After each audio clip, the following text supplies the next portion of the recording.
Hermanos, por favor, abran sus Biblias a Romanos capítulo 3. Empezaremos en versículo 23. Pero antes me gustaría decir que es cierto lo que el hermano acaba de decir.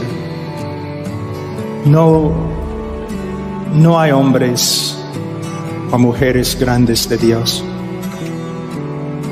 Nunca ha habido, nunca habrá. Solamente hombres y mujeres pequeños, débiles, necesitados de un Dios grande, misericordioso, clemente, abundante en amor. A veces pensamos demasiado en los hombres. Si un hombre camina con Dios es solamente por causa de la gracia de Dios. Si el hombre no comete pecado, es la gracia de Dios que restringe su pecado. Toda la gloria, toda la honra a Dios. En los últimos tiempos, el Señor, es obvio que el Señor está haciendo algo, ¿no? Levantando predicadores que se preocupen por el Evangelio verdadero. Pero necesitamos tener bastante cuidado de no entrar en un error muy grande de idolatría. Debemos respetar a los hombres y a las mujeres que caminan con el Señor, pero necesitamos reconocer que todo lo bueno proviene del Padre de las luces. A Él apreciamos a los hermanos, pero honramos a Dios. Especialmente ahora, aquí estamos en este gran lugar, ¿no? Es un privilegio para mí estar aquí siempre en este lugar que significa tanto para muchas personas alrededor del mundo. Es un privilegio para mí estar aquí con ustedes. De verdad, hace casi 20 años que no predico así en español.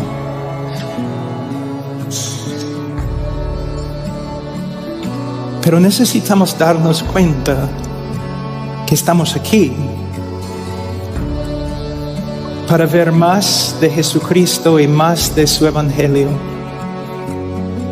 Hermanos, ¿se dan cuenta que a través de la historia de la obra redentora de Dios ha habido personas más nobles que nosotros?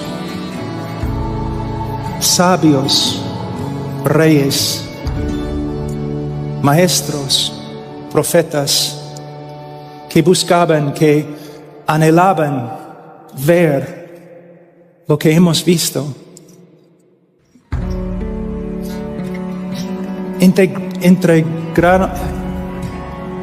Anhelaban experimentar lo que hemos experimentado. No es una exageración decir que nosotros somos las personas más privilegiadas que han vivido en la tierra. Pero con mucho privilegio también hay mucha responsabilidad. Hemos visto la plena revelación de la gloria de Dios en la cruz del Calvario. Es cierto que es un privilegio, pero la pregunta es, ¿cómo responderemos? ¿Cómo viviremos? ¿Cómo predicaremos a la luz de lo que hemos recibido?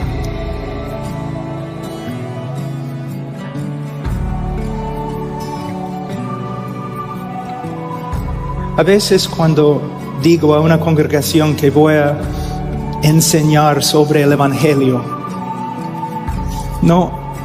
ellos me miren como, ¿por qué? Ya conocemos el Evangelio. Hermanos, estaremos una eternidad en el cielo y todavía no comprenderemos todo lo que es el Evangelio. Ni vamos a llegar a las colinas de esa montaña.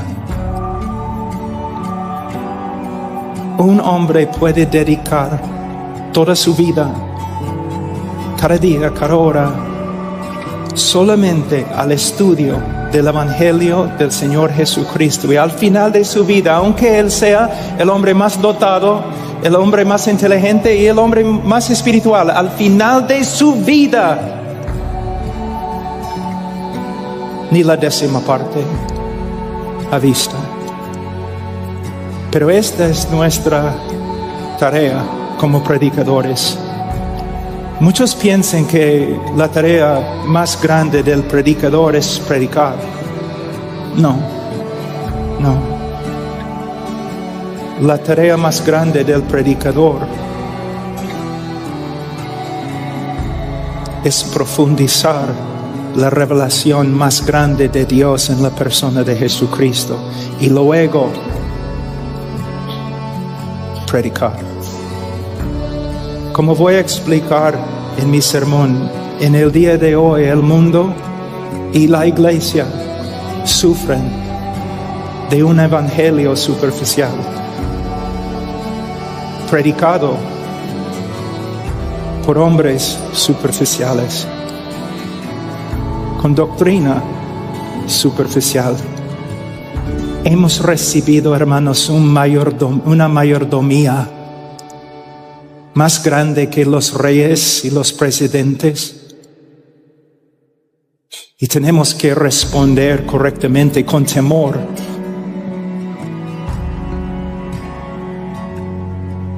Con una solemnidad, sabiendo, el que ha recibido mucho, de él se demanda mucho. Ahora, vamos a Romanos capítulo 3, versículo 23. Por cuanto todos pecaron y no alcanzan la gloria de Dios, siendo justificados gratuitamente por su gracia por medio de la redención que es en Cristo Jesús, a quien Dios exhibió públicamente como propiciación por su sangre a través de la fe, como demostración de su justicia, porque en su tolerancia Dios pasó por alto los pecados cometidos anteriormente, para demostrar en este tiempo su justicia, a fin de que Él sea justo y sea Él que justifica al que tiene fe en Jesús. ¿Dónde está pues la jactancia? Queda excluida. Queda excluida. Oremos.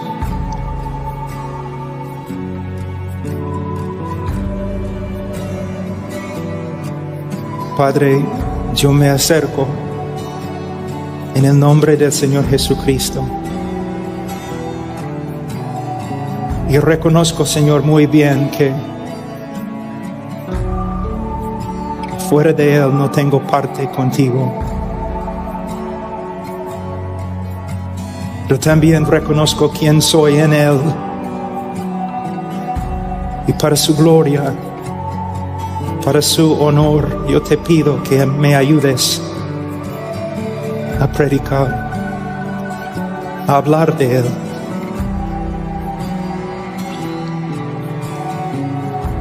Señor, aun cuando predico en mi propio idioma, cuando hablo de Él, mi sermón es patético. Cuanto más te necesito hoy. Solo quiero, Señor, que Él sea glorificado. A Él, a Él, a Él, a tu Hijo sea la gloria. A Él, a través de su cruz. En nombre de Cristo Jesús. Amén. Antes que empecemos, me gustaría saber a qué hora tengo que terminar. No hay reloj aquí. Ok. ¿Puedes así para mí? Oh, ya. porque si no voy a predicar 5 horas. La palabra evangelio proviene de una palabra griega que significa buenas o gratas noticias. Son las mejores noticias, las mejores. Este mensaje tiene preeminencia. No es un mensaje entre mensajes, hermano. Es el mensaje de todos los mensajes. Y el evangelio, de verdad, buenas noticias. Pero necesitamos darnos cuenta que para entender las buenas noticias, también tenemos que entender las malas noticias. Y este es un problema en el día de hoy. Si amamos a los hombres, vamos a decirles la verdad acerca de su condición ante Dios. Si no predicamos con respecto al pecado, si no nos esforzamos a predicar bíblicamente acerca del pecado, es una de las demostraciones más grandes que nosotros nos amamos a nosotros mismos y no a los demás.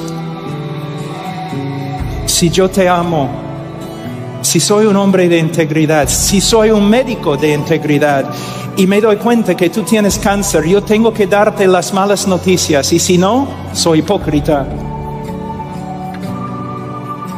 Soy un monstruo de iniquidad.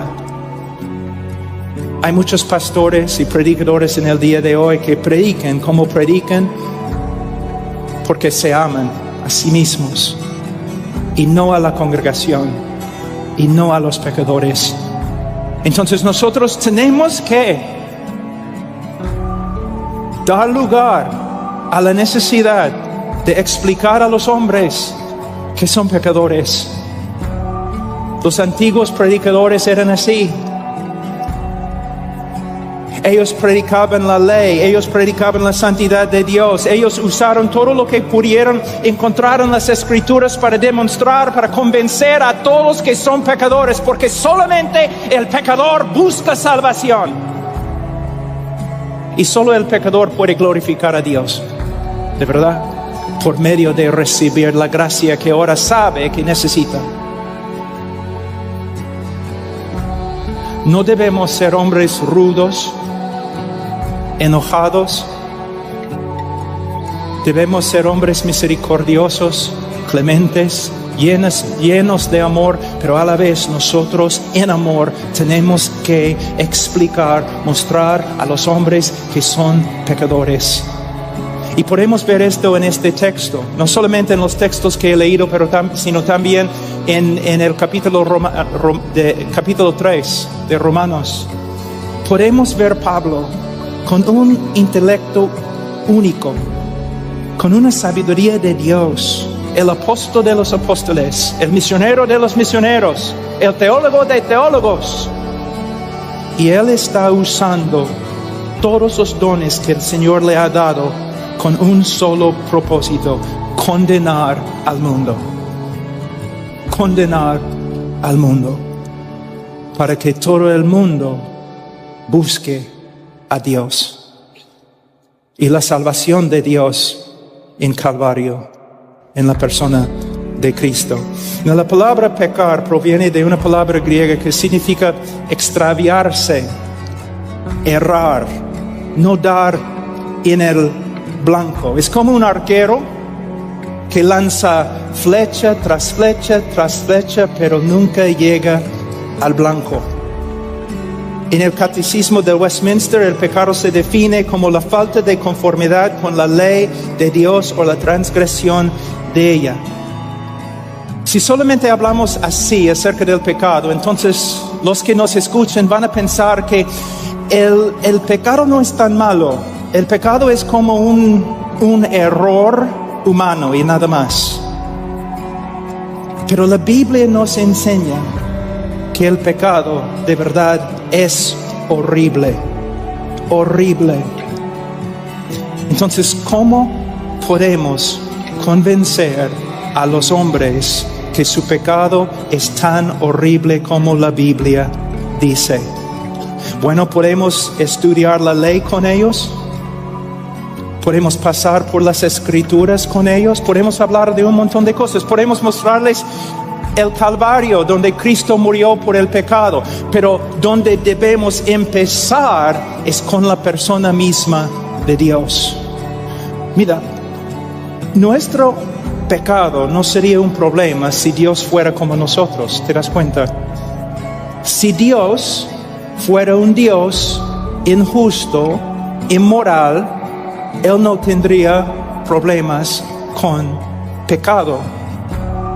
Pero la Biblia enseña que Dios es santo, santo, santo. Y es solo a la luz de la santidad y la justicia de Dios que los hombres pueden ver cuán horrible es el pecado. Entonces, si tú quieres predicar el Evangelio, hermanos, si quieren predicar el Evangelio, ustedes tienen que enseñar quién es Dios. Cuando pecamos, no estamos pecando contra un insignificante alcalde de un pueblo pequeño, de un pueblo pequeño. Cuando pecamos, estamos pecando contra el Creador del universo, el Rey de los reyes y el Señor de los señores, el Creador y sustentador de todo lo que hay. Les voy a dar un ejemplo, una ilustración que tengo aquí. Durante la creación del mundo, Dios mandó a las estrellas que se pusieran en su lugar en el espacio, y todas las estrellas le obedecieron. Él mandó a los planetas que giren en el círculo que Él había marcado para cada uno, y le obedecieron. Él mandó a las montañas que se levantaran, y Él mandó a las valles que se bajaran, y todos le obedecieron. Él gritó al mar: tú vendrás hasta este límite y no pasarás. Y el mar se sometió y le adoró. Luego Dios dice al hombre: ven. Y el hombre sacude su puño en la cara de Dios y grita: no. Por eso en el día de juicio, aún la creación, el universo entero se va a levantar y condenar al hombre por su desobediencia contra un Dios que es merecedor de toda honra, toda gloria, nuestra devoción, nuestra vida, cada pensamiento. Él es digno de cada pensamiento nuestro. Es digno de todo lo que tenemos en cuerpo y corazón. Pero le negamos, le negamos, le negamos. El hombre no puede ver cuán horrible es el pecado a menos que tenga una idea acerca de lo que la Biblia dice acerca de Dios. Uno de los problemas más grandes en el día de hoy, y voy a leer, predicando el Evangelio, es que los hombres no sepan que son... No, el problema no es que no sepan que son pecadores. Ellos saben que son pecadores, no les importa. Y no les importa porque no saben quién es Dios. Y no saben quién es Dios porque los predicadores no están predicando acerca de Dios. Si yo voy a tu iglesia, tengo una pregunta. Si yo estoy allí 2, 3, 4 años, ¿cuántos sermones voy a escuchar acerca de los atributos de Dios? ¿Cuánto me vas a enseñar acerca de su carácter? Santo, santo, santo, justo, justo, justo. Sus decretos, sus obras, su voluntad. Los hombres pecadores no tienen miedo de Dios porque no saben quién es. Y no saben quién es porque los predicadores no están predicando acerca de lo más importante, el conocimiento de Dios. Jeremías 9, 23, 24. Así dice el Señor: no se gloríe el sabio de su sabiduría. Hay muchos predicadores en el día de hoy que están enseñando, ¿no?, pequeñas verdades para ayudarte a arreglar tu vida. Están dando a la congregación pequeñas ayudas para mejorar su vida, para que puedan realizar sus sueños. Hermanos, somos hombres de Dios.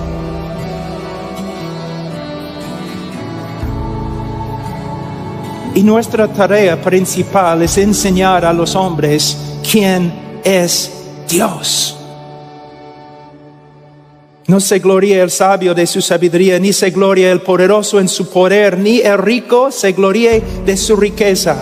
Mas el que se gloríe, gloríese de esto, de que me entiende y me conoce. Me entiende y me conoce. Estamos viendo los dos lados de una verdad muy importante. Entender los hechos acerca de Dios, entender las verdades bíblicas, doctrinales de Dios, pero no solamente entender lo que la Biblia enseña acerca de Dios, sino conocer a Dios en una relación. En nuestro tiempo devocional, un médico sabe mucho más acerca de cómo mi esposa funciona que yo. Él sabe muchos más hechos acerca de su cuerpo que yo sé. Él sabe, es un médico, pero él no conoce a mi esposa. De la misma forma,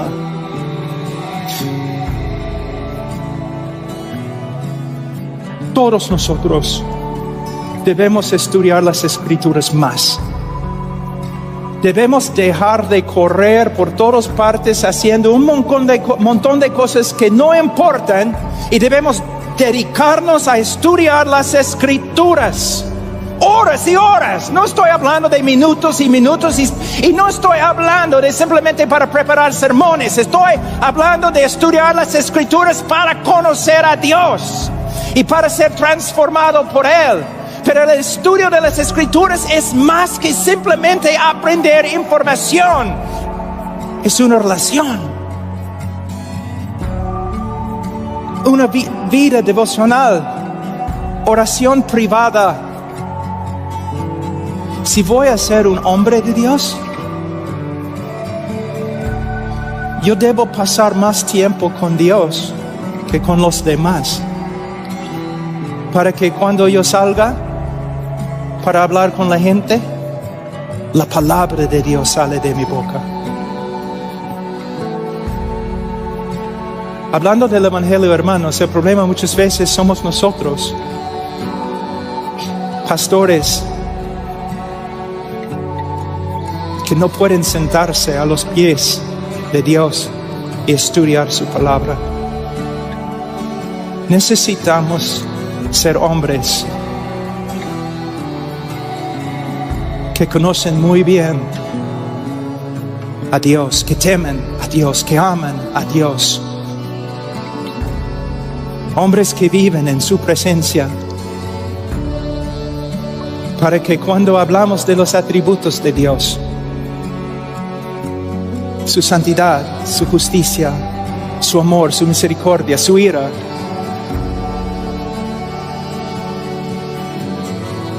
no solamente somos como un loro que habla cosas que ha escuchado, pero son verdades que son una parte de nosotros. Hermanos, ustedes pueden aprender cómo predicar el Evangelio mejor por medio de esta conferencia, pero eso no significa que ustedes van a ser hombres de Dios. Un hombre de Dios pasa mucho tiempo en las Escrituras y de rodillas con Dios. Es la marca de un hombre de Dios. No talento, no una iglesia grande.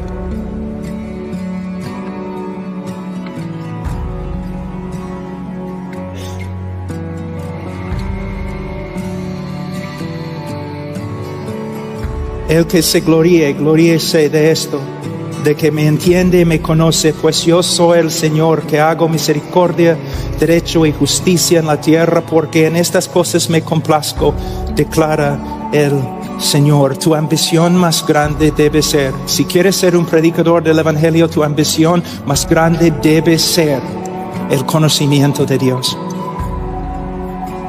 Conocimiento teológico y conocimiento personal. Tú no solamente estudias acerca de Dios, tú andas con Él. En las noches, cuando no puedes dormir, en la vigilia, cuando nadie más se mueve, a solas con Él. Ese es el tipo de predicador que necesitamos en el día de hoy. Hay un texto en Oseas 4:6, mi pueblo es destruido por falta de conocimiento.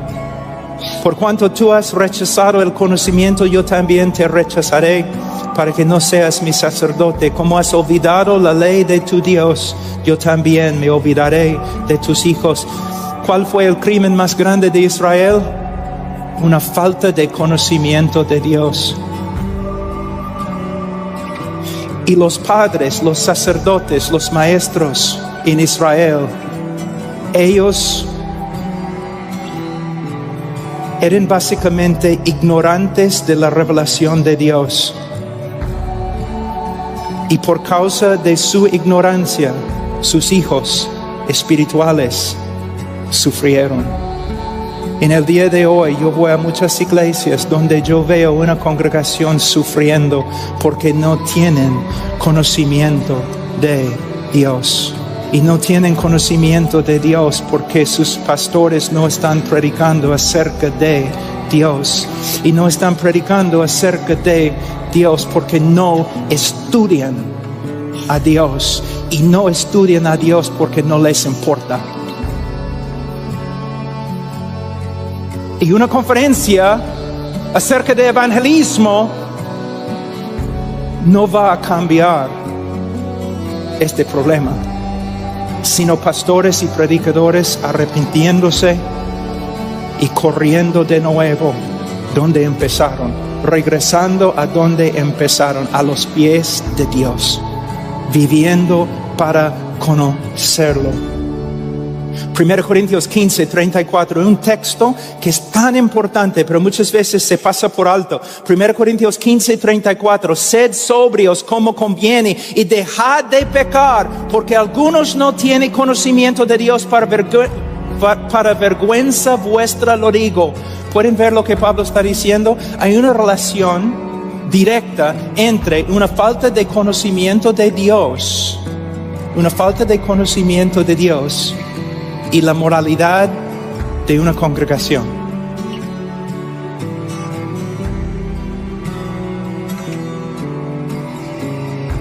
Tú me dices, pero Pablo, ¿qué tiene que ver con evangelismo? Con el evangelio. Por lo que se aplica a la iglesia, también se aplica a los incrédulos.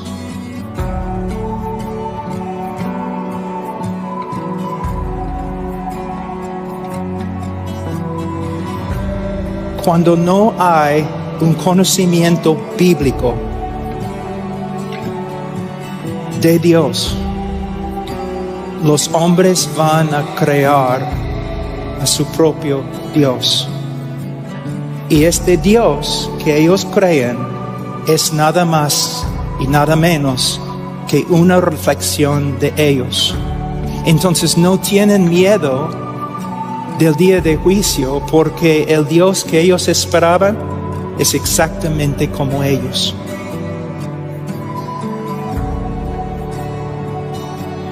En el Antiguo Testamento, en el Nuevo Testamento, para el mundo perdido y para la iglesia de creyentes, la necesidad más grande es la misma. Hombres que conocen su Dios y que predican su Dios a los demás.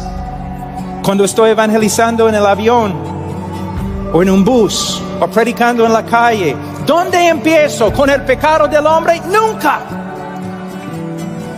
Empiezo con quién es Dios. Voy a darles una ilustración o voy a intentarlo, porque no se encuentra en mis notas.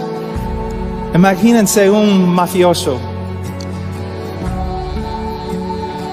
arrestado en la cárcel, tiene que comparecer ante el tribunal, ante el juez, y el día de su juicio llega y él está totalmente tranquilo, está feliz el hombre, no tiene ningún problema en el mundo, está feliz. Los guardias vienen, lo llevan a la corte, todavía está feliz, riéndose, hablando, tranquilo. ¿Por qué? Ha comprado al juez. Él sabe que el juez es suyo, que el juez es tan corrupto como él. Entonces está feliz. Pero cuando entra al tribunal y ve que el juez corrupto ha sido cambiado por un juez justo, su actitud cambia.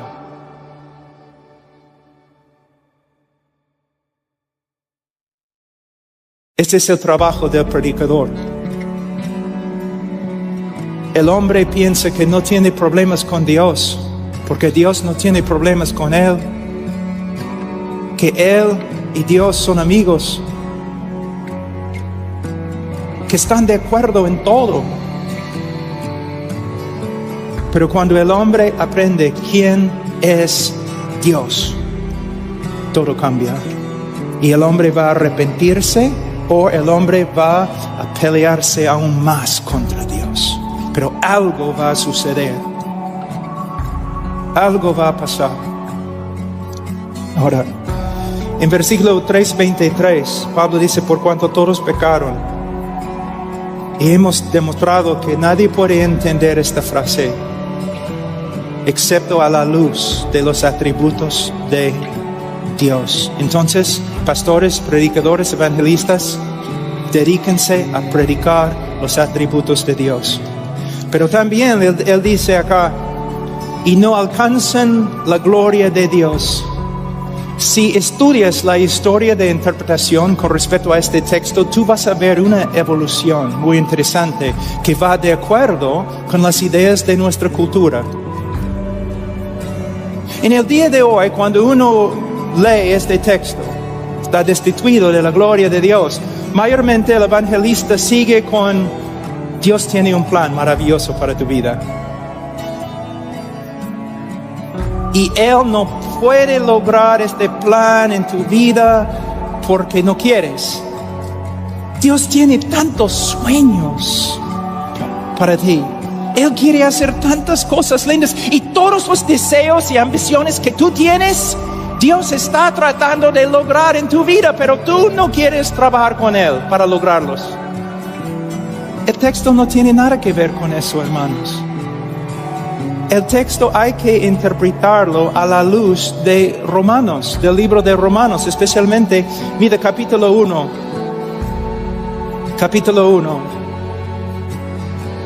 versículo 21.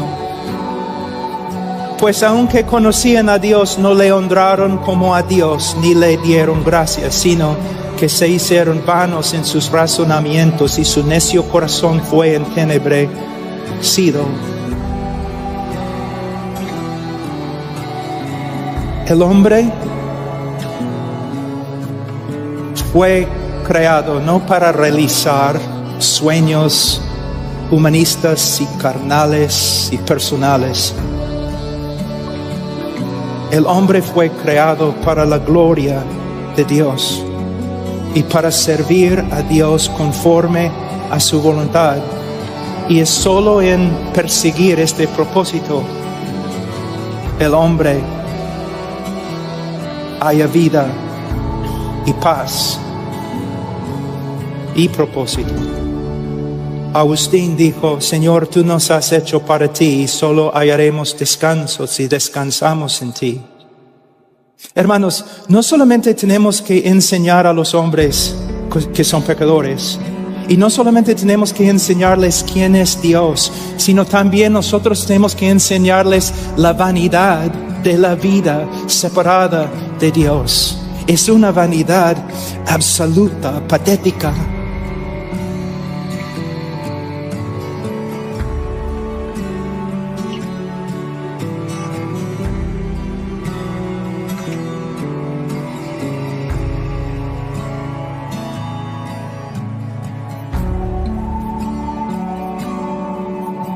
A veces cuando estoy predicando así, personas dicen, bueno, este hombre, él habla tanto de pecado, siempre. Habla de la vanidad de la vida, siempre. ¿Por qué?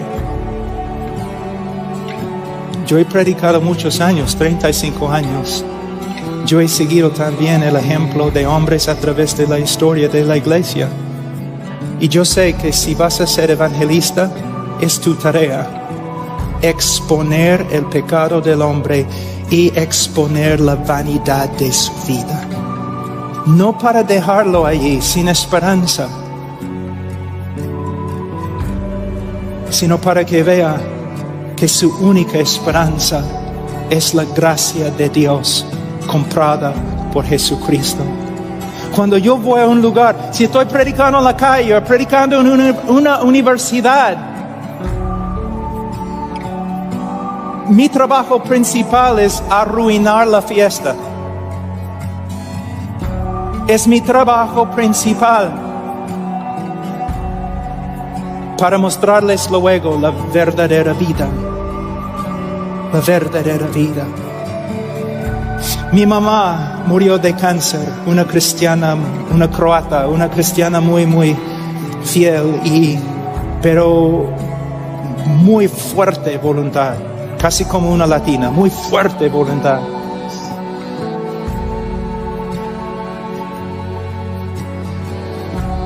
No exactamente como una latina, porque me casé con una latina y ella tiene una voluntad mucho más fuerte que mi mamá.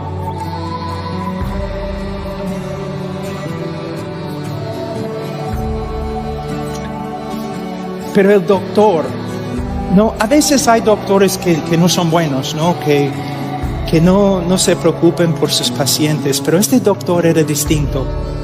De verdad se preocupaba por mi mamá. Se notaba que amaba a mi mamá. Y él sabía que mi mamá era muy fuerte de voluntad. Entonces él sabía que ella no iba a aceptar su diagnosis. Entonces él entró en la oficina con varias evidencias, un montón de evidencias. Y él dijo, señora Washer, tengo que decirte, tú tienes cáncer y es muy grave y tenemos que actuar ahora. Y ella dijo, yo no tengo cáncer. Yo trabajo en el campo, con vacas, mi jardín, yo no tengo cáncer, yo soy más fuerte que tú. Well, señora Washer, aquí es la primera evidencia, los rayos X. Y aquí hay otra evidencia, y aquí hay otra evidencia, y otra evidencia. El hombre estaba contristando a mi mamá, haciéndole daño, destruyendo su día. Mi mamá empezó a llorar. Al final ella está llorando y llorando y llorando. ¿Qué voy a hacer? Soy su hijo sentado a su lado. ¿Voy a pegar al médico? Porque ha hecho que mi mamá llorara, ¿no? Yo amaba, respetaba al médico. ¿Por qué? Él estaba diciéndole cosas muy difíciles. Porque él era un médico de verdad. Y él sabía que el único camino a su salvación principal, para empezar en su camino a la salvación, ella tenía que reconocer que estaba muriendo. De la misma forma, cuando predico a los hombres, especialmente en la calle, no voy a ser rudo o enojado, cortante con ellos, pero poco a poco yo voy presentando las evidencias, destruyendo los argumentos rompiendo, cortando la insulación alrededor de ellos, hasta que comienzan a ver, caramba, estoy perdido, mi vida no tiene sentido. Y a veces, hermanos, horas, a veces días, a veces meses con una persona hasta que vea. Este es el trabajo del evangelista, la verdadera predicación del evangelio. Pero tengo que decir algo, en el día de hoy también yo veo a muchos predicadores que cuando predican acerca del pecado del hombre, cuando llaman a los hombres pecadores, no lo hacen con amor en su corazón, no lo hacen con lágrimas, no lo hacen con un corazón quebrantado, no, como hombres enojados, orgullosos. Es terrible. Cuando Jonathan Whitfield predicaba, lágrima tras lágrima, pidiendo a los hombres que reconozcan su pecado y que vuelvan a Dios a través de Cristo.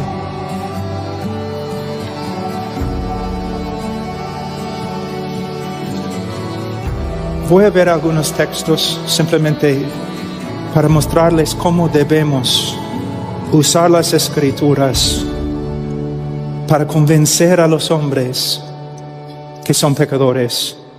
Posiblemente tú me vas a decir, pero Pablo, el Espíritu Santo tiene que convencer. Yo sé. Pero también es nuestra tarea usar las Escrituras como una espada.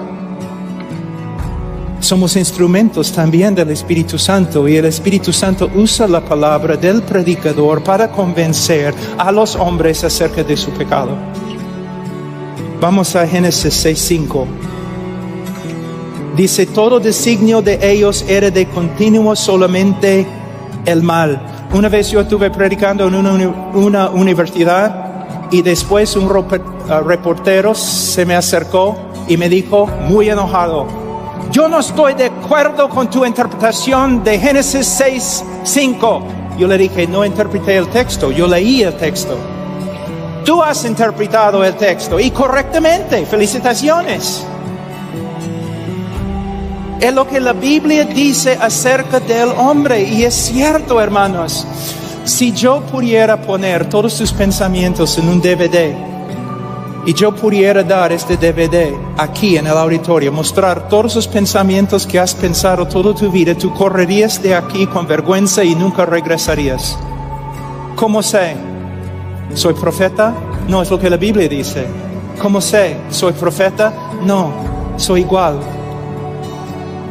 Lo que la Biblia testifica, la conciencia, cuando la Biblia testifica, la conciencia dice amén. Amén. Es cierto, es cierto.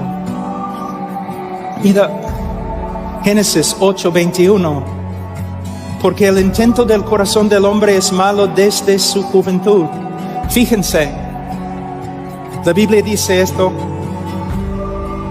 acerca de todos nosotros, que Génesis 8:21, porque el intento del corazón del hombre es malo desde su juventud. La palabra juventud acá no simplemente se refiere a un adolescente o un joven, también puede referirse a un niño, La veracidad de este texto se comprueba en la vida cotidiana. ¿Hay necesidad de enseñar a un niño cómo mentir? No. ¿Hay necesidad de enseñar a un niño cómo ser egoísta? No. ¿Cómo sabe? Nace sabiendo, inclinado a la mentira y egoísmo y cualquier otro tipo de inmoralidad. Una vez yo estaba caminando en la ribera del río Amazonas, en Perú, como 3 horas de Iquitos, donde el Amazonas empieza.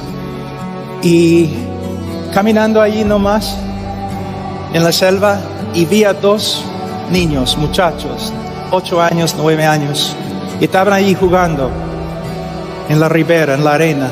Y yo pensaba erróneamente, qué lindo, ¿no? 2 niños tan inocentes, separados de la corrupción del mundo, viviendo aquí en la selva. ¡Qué lindo! Yo seguí caminando. Después de como 5 minutos decidí volver. Ya. ¿Qué encontré? Los 2 niños peleando a muerte. Adiós paraíso, hola Caín y Abel.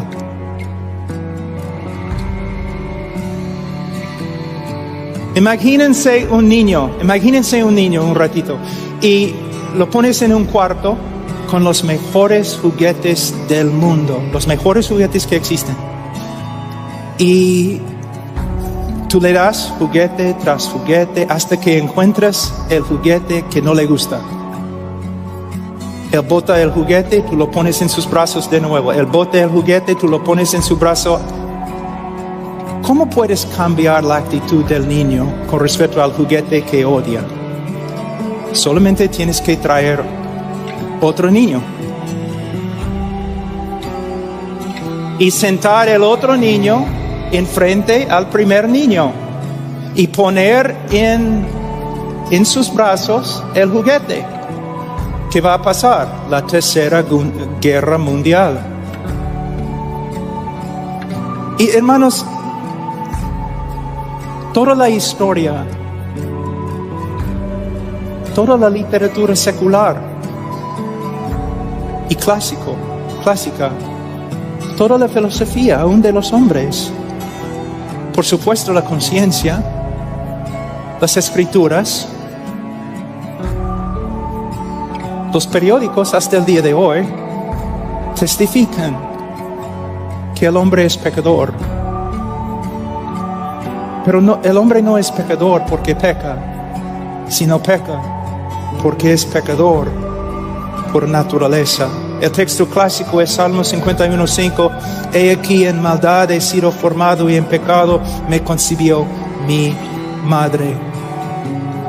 Ahora, una ilustración más y vamos a ir, si tenemos tiempo, a la respuesta de Dios con respecto a nuestro pecado. En Isaías 64:6, la Biblia dice: si bien todos nosotros somos como suciedad y todas nuestras justicias como trapo de inmundicia, y caímos todos nosotros como la hoja y nuestras maldades nos llevaron como viento. Yo he trabajado con los leprosos. La lepra es una enfermedad muy, muy grave. Vamos a decir que tenemos un leproso con nosotros hoy. Olemos su hedor, podemos ver la sangre y el pus saliendo de su cuerpo.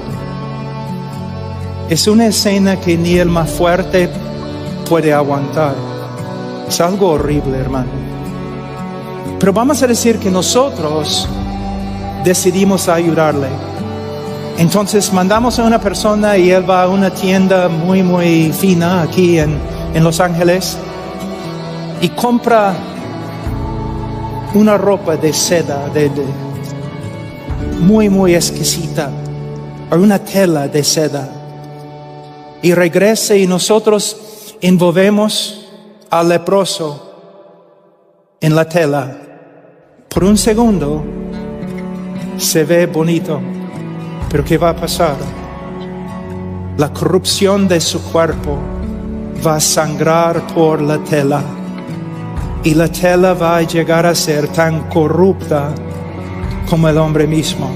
Esta es la razón por la cual el hombre no se salva por las obras. Porque sus obras salen de una naturaleza corrupta.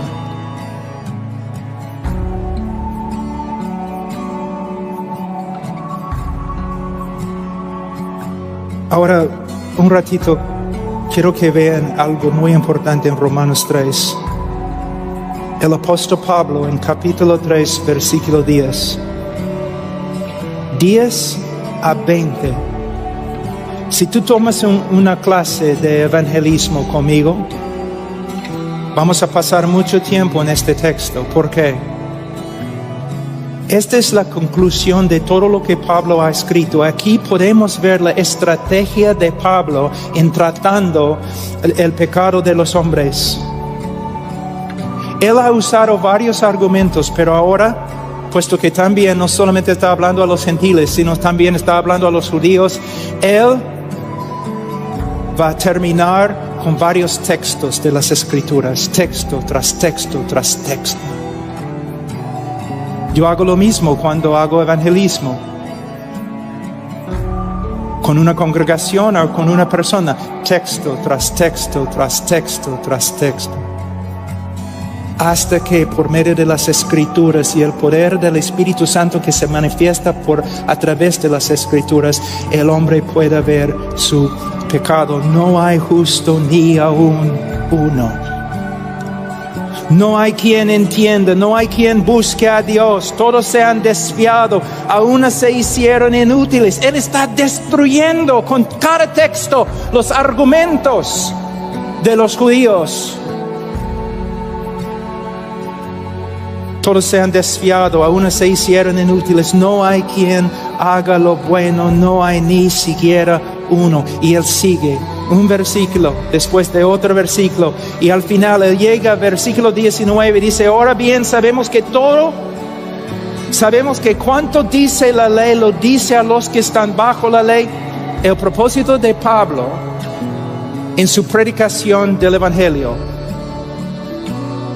su primer propósito, para que toda boca se calle y todo el mundo sea hecho responsable ante Dios. El propósito de Pablo en predicar con respecto al pecado y el pecador, su propósito, su fin, condenación de todos. Con los textos es como tienes un pecador acá, ¿no? Y con los textos él pone barras para que no pueda escaparse por acá. Luego barras por acá y barras por atrás y barras por acá y cemento en el piso para que el pecador no puede hacer nada excepto mirar arriba. Encarcelar al pecador. Y de nuevo yo repito, si vas a trabajar con un cuchillo tan filudo, tienes que hacerlo con bastante cuidado, con bastante sabiduría y con bastante amor.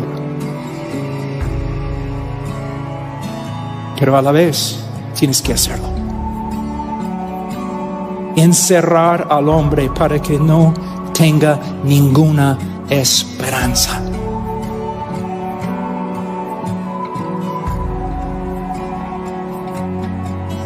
Hay una historia de Duncan Campbell durante un avivamiento en Europa,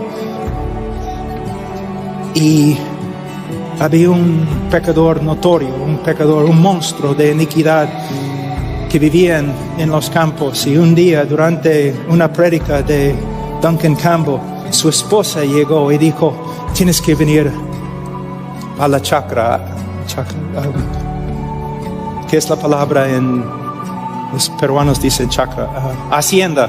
Tienes que venir a la hacienda. Y Duncan Campbell preguntó: ¿por qué? Mi esposo. Algo ha pasado a mi esposo. Entonces él llegó, y en las casas antiguas en Estados Unidos y también en Europa hay puertas afuera que llegan al sótano, ¿no? Y mayormente son grandes, y abres las puertas así, donde puedes mirar dentro del sótano y puedes ver hasta los cimientos de la casa. Y el hombre estaba ahí, había agarrado una de las columnas y estaban gritando, ¿no? El Espíritu Santo estaba trabajando y estaba ahí gritando, aferrándose a la columna, diciendo: soy pecador, soy pecador, el infierno se abre, voy a morir.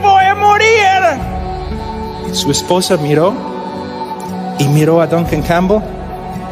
Vamos a dejarlo para que cocine más.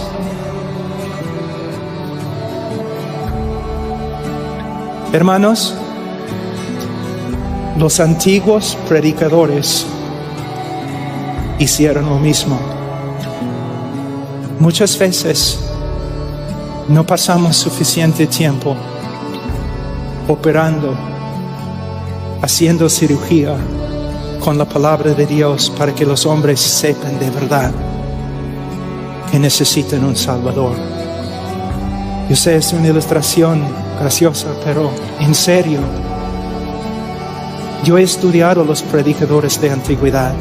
Muchas veces hablamos cosas muy buenas acerca de ellos, pero no es suficiente, debemos imitarlos.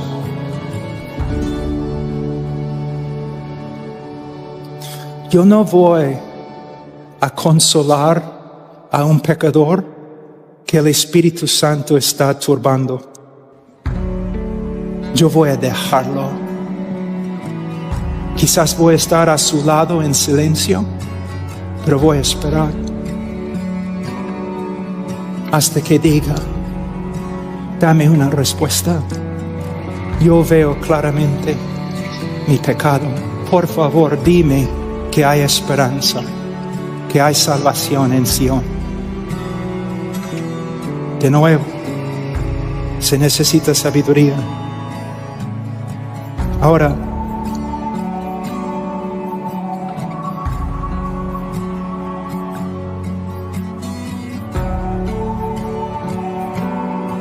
el tiempo ya vuela. Entonces, ¿cuánto tiempo más tengo? 10 minutos, ok. Ahora vamos a ver algo de la respuesta de Dios con respecto al pecado del hombre. En el día de hoy es muy popular decir que Dios ama al pecador y que Dios odia el pecado, pero ama al pecador. Y quiero decirles que esta frase, dentro de esta frase hay verdad. Dios ama al pecador. Y si tú dejas de creer que Dios ama al pecador, entonces por favor también deja el ministerio. Dios ama al pecador, pero a la vez, si no exponemos bien el texto, llega a comunicar algunas cosas que no son ciertas, que Dios simplemente ama al pecador y su problema no es con el pecador, sino con el pecado, y la Biblia enseña lo contrario. Ahora, Salmos 5, 4 y 6. Porque tú no eres un Dios que se complace en la maldad. El mal no mora contigo. Los que se ensalzan no estarán delante de tus ojos. Aborreces a los que hacen iniquidad. Fíjense en la frase. Aborreces a los que hacen iniquidad. Destruyes a los que hablan falsedad. No destruye la falsedad. Él destruye a los que hablan falsedad, y el Señor abomina al hombre sanguinario y engañador. No dice que Dios simplemente odia el acto de asesinar, sino Dios odia al asesino. Salmo 7, 11 a 13. Dios es juez justo y un Dios que se indigna cada día contra el impío. ¿Cuántas veces yo he escuchado a evangelistas ante una congregación o una campaña diciendo lo siguiente: lo primero que quiero que ustedes comprendan es que Dios no está enojado con ustedes.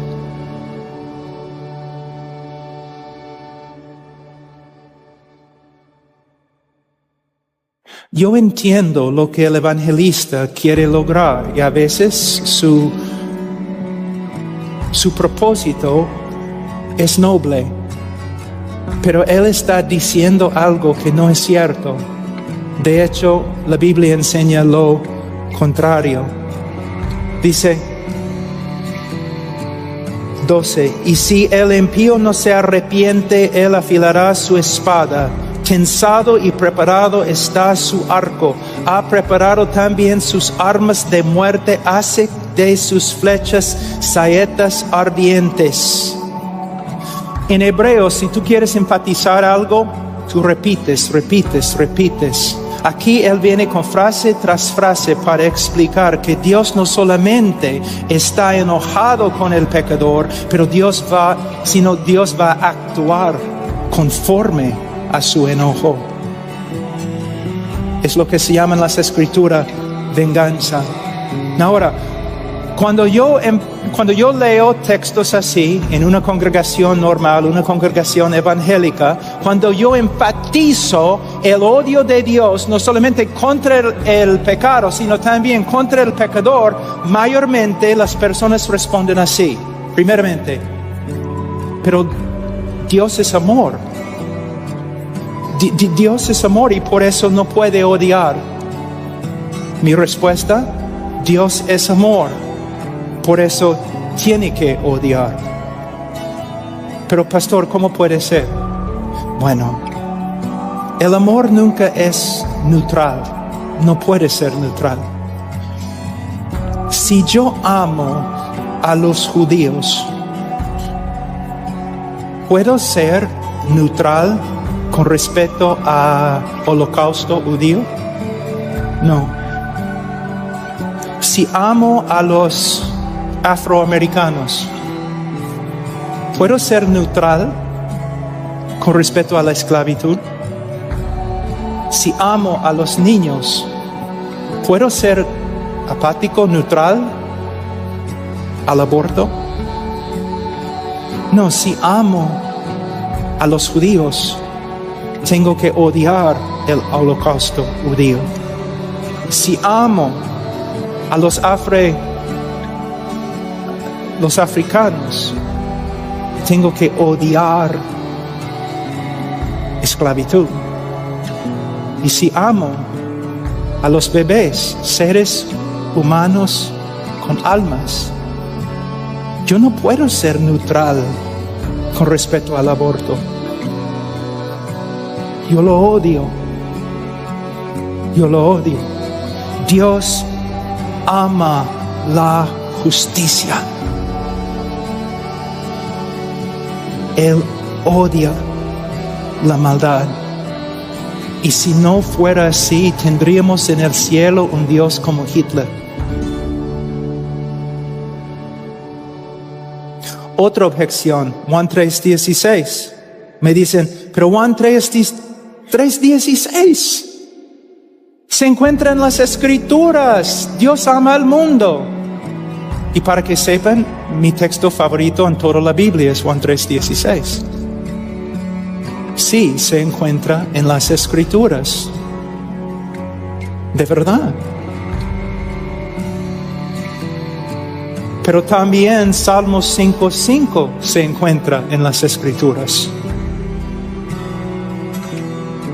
Salmos 5:5 que dice, aborreces a todos los que hacen iniquidad. Aquí es una lección muy importante con respecto a la hermenéutica. La Biblia no se contradice. Si interpretamos un texto de tal forma que contradice nuestra interpretación de otro texto, entonces tenemos un problema. Hemos interpretado uno o dos textos erróneamente, equivocadamente. Como los atributos de Dios existen en perfecta armonía, la palabra de Dios, que es una expresión, una revelación del carácter de Dios, las verdades de la palabra de Dios también tienen que existir en perfecta armonía. Entonces, si vamos a ser cristianos bíblicos, tenemos que afirmar que Dios ama al pecador. Y a la vez tenemos que afirmar que hay una forma de que el odio y la ira de Dios descansa sobre el pecador. A veces yo he escuchado a los evangelistas diciendo lo siguiente: en vez de ser justo contigo, Dios ha sido misericordioso. Esta es la razón por la cual debemos enseñar a nuestros niños la lógica. Porque una persona que dice tal cosa está diciendo lo siguiente: que el amor de Dios es injusto. Si tú dices, en vez de ser justo contigo, Dios ha sido misericordioso contigo, entonces estás diciendo que su misericordia es una contradicción de su justicia. Dios no puede demostrar su amor a causa de su justicia, a causa de su santidad. Es un Dios perfecto y sus atributos existen en una armonía perfecta. Entonces, me gustaría mostrarles 2 versículos para respaldar lo que estoy diciendo. En el mismo Juan 3:16 tenemos también Juan 3:18. El que cree en el Hijo no es condenado, pero el que no cree ya ha sido condenado porque no ha creído en el nombre del unigénito Hijo de Dios. Dios ama al mundo, Juan 3:16, y Dios condena a todos los que no creen en su Hijo. Versículo 36, el que cree en el Hijo tiene vida eterna, pero el que no obedece al Hijo no verá la vida, sino que la ira de Dios permanece sobre él. La pregunta es, ¿cómo podemos reconciliar estas 2 verdades? Siempre cuando la mente humana intenta reconciliar ciertas verdades, hay limitaciones. Pero podemos llegar a conclusiones bíblicas. Les voy a dar una ilustración. En el mundo, en el día de hoy, el amor de Dios se revela por medio de lo que Dios ha hecho a través de su Hijo Jesucristo. Porque de tal manera amó Dios al mundo que ha dado a su Hijo unigénito, para que todo aquel que en Él cree no se pierda, mas tenga vida eterna. Y el amor de Dios se manifiesta a todos los hombres por medio de la obra redentora de Cristo. Pero lo que necesitamos ver es lo siguiente. Imagínense, el amor de Dios, o la naturaleza de Dios, es de tal calidad. Hay tanta gloria, infinita gloria, más allá que nuestra comprensión, que Él puede amar aún los objetos de su ira. Y con una mano, hoy día, a través de la historia, con una mano, Dios está restringiendo su ira. Así. Y con otra mano, Dios está llamando a los hombres que vengan, que vengan, que vengan. Pero un día, en la vida de cada uno, y un día, en la segunda venida de nuestro Señor Jesucristo, Dios va a retirar su llamado y no va a llamar más. Y Dios va a retraer su mano y no va a restringir más su ira. Y todo el mundo incrédulo será inundado, consumido en la ira de Dios.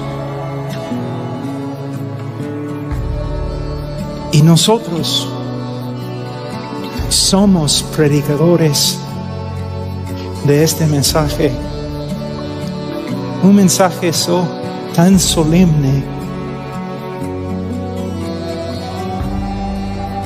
Personas a veces me critican y me preguntan: Pablo, siempre andas con tanta solemnidad, siempre cuando prediques, siempre tan serio. Es porque, hermanos, es serio. No estoy aquí para que tú realices tu mejor vida ahora. Estoy aquí porque es un asunto de vida y muerte, vida eterna y muerte eterna. Termino. Mañana vamos a hablar de la cruz y cómo en la cruz todos los atributos de Dios se armonizan en su manifestación. Pero pastores, predicadores, escúchenme. nuestro privilegio es grande. Nuestra mayordomía es terrible. Ay de mí, ay de mí.